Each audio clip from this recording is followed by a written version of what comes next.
sejarah yang panjang atas perebutan kemerdekaan bangsa Indonesia dan melalui perdebatan panjang para The Founding Fathers Republik ini, maka bersepakatlah negara kesatuan unitaris adalah bentuk keputusan final dari bentuk negara Indonesia.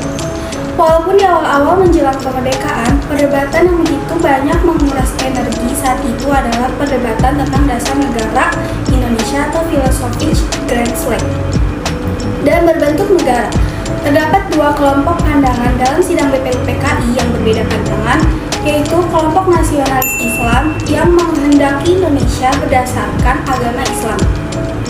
Sedangkan kelompok yang kedua dari kalangan nasionalis sekuler yang menghendaki dasar negara Indonesia harus ada pemisahan antara hubungan agama dan negara.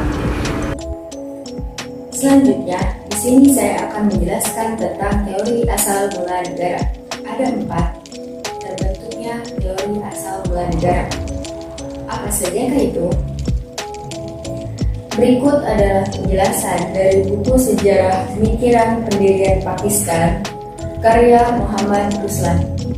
Yang pertama, teori ketuhanan. Teori ketuhanan ini juga bisa disebut sebagai teokrasi. Mengutip dari situs Kementerian Kebudayaan Kemdikbud. Teokrasi meyakini jika negara terbentuk karena kehendak Tuhan. Menurut Federatius Julius Stahl, menjelaskan jika negara bisa tumbuh secara perlahan dan bermula.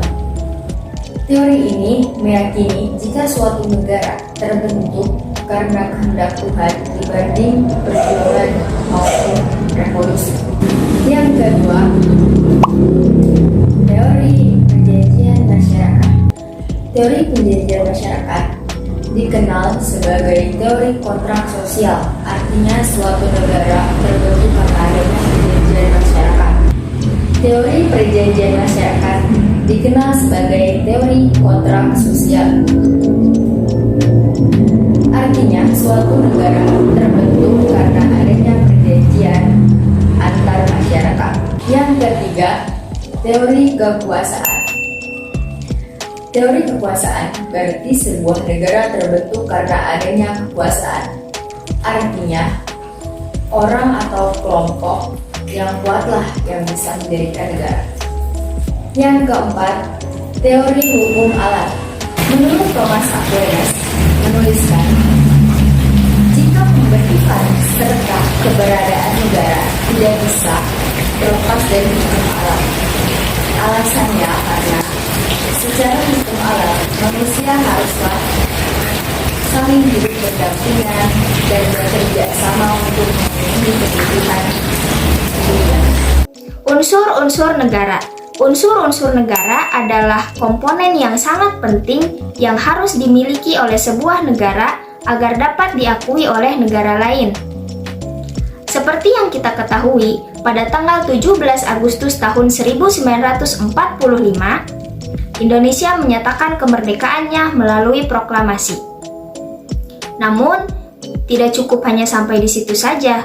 Indonesia perlu perjuangan lagi agar dapat diakui sebagai sebuah negara. Perlu unsur-unsur terbentuknya sebuah negara agar Indonesia dapat diakui oleh dunia. Nah, apa saja sih unsur-unsur negara tersebut? Berikut akan disebutkan beserta penjelasannya. Yang pertama, ada rakyat. Tidak dapat dikatakan sebagai sebuah negara jika di dalamnya tidak terdapat rakyat, melainkan hanya tanah atau lahan kosong yang tidak berpenghuni. Maka dari itu, rakyat merupakan salah satu unsur-unsur negara yang penting yang harus dipenuhi terlebih dahulu. Kemudian yang kedua, ada wilayah. Sebuah negara harus memiliki wilayah dengan batas teritorial yang jelas. Dalam hal ini, diperlukan wilayah secara geografis, yang artinya mencakup wilayah daratan, perairan, dan juga udara. Kemudian yang ketiga, ada pemerintahan yang sah. Pemerintahan yang sah adalah pemerintahan yang dibentuk oleh rakyat dan memiliki kekuasaan yang tertinggi. Pemerintahan yang sah juga ditaati oleh seluruh rakyat dan pemerintahan yang lain. Kemudian yang keempat, ada pengakuan dari negara lain. Di sini, sebuah negara diperkuat oleh adanya pengakuan dari negara lain bahwa negara tersebut dapat mengatur rakyatnya dengan baik.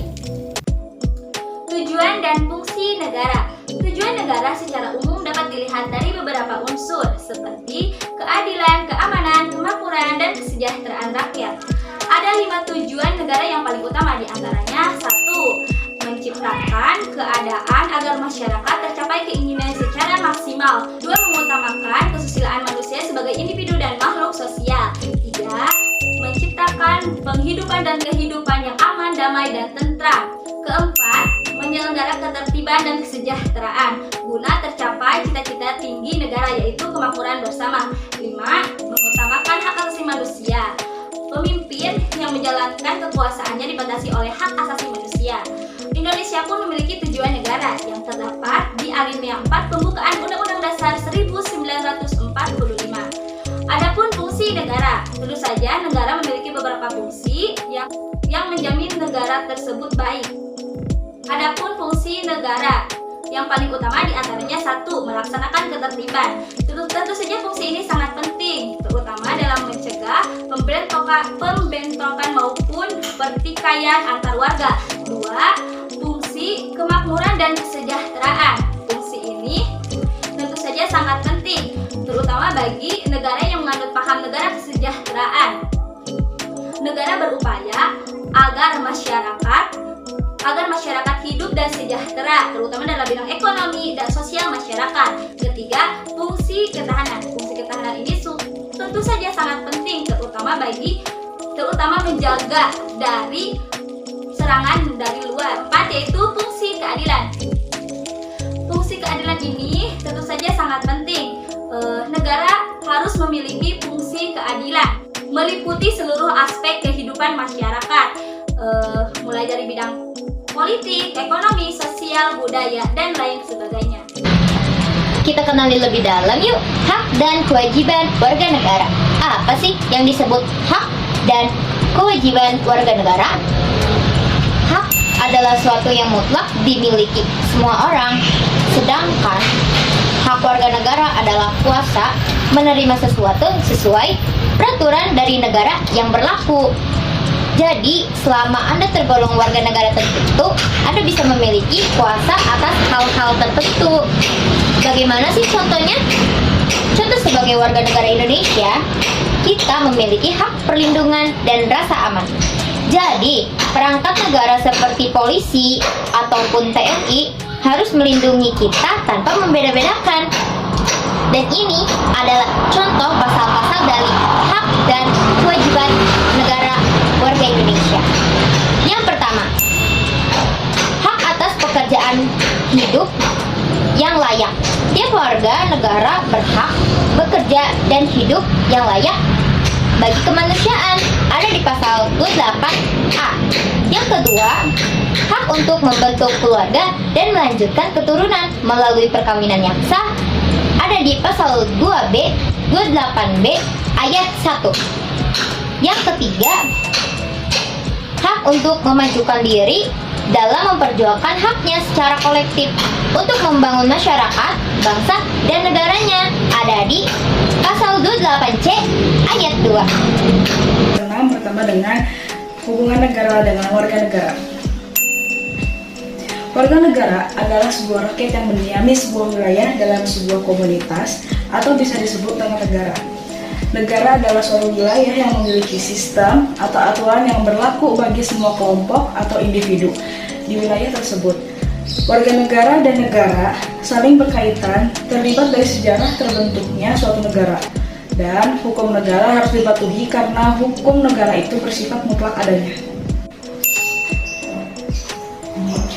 Hubungan antar negara dan warga negara identik dengan adanya hak dan kewajiban antar warga negara dan negaranya ataupun sebaliknya. Negara memiliki kewajiban untuk memberikan keamanan, kesejahteraan, perlindungan terhadap warga negaranya, serta memiliki hak untuk dipatuhi dan dihormati. Sebaliknya, warga negara wajib membela negara dan berhak mendapatkan perlindungan dari negaranya sendiri. Di Indonesia seringkali terjadi adanya kesejahteraan, adanya kesenjangan antara peranan negara dengan kehidupan warga negara. Masalah-masalah politik, sosial, ekonomi, dan budaya misalnya seringkali terjadi karena adanya kesenjangan antara peranan negara serta kehidupan warga negaranya. Dalam deretan pasal-pasal beserta ayat Undang-Undang Dasar 1945 secara jelas mencantumkan hak serta kewajiban negara atas rakyatnya yang secara jelas juga harus dipenuhi melalui tangan-tangan trias politika ala Montesquieu. Melalui tangan legislatif, suara rakyat tersampaikan. Melalui tangan eksekutif, kewajiban negara, hak rakyat dipenuhi, dan di tangan yudikatif, aturan-aturan pelaksanaan hak dan kewajiban itu telah dijelaskan.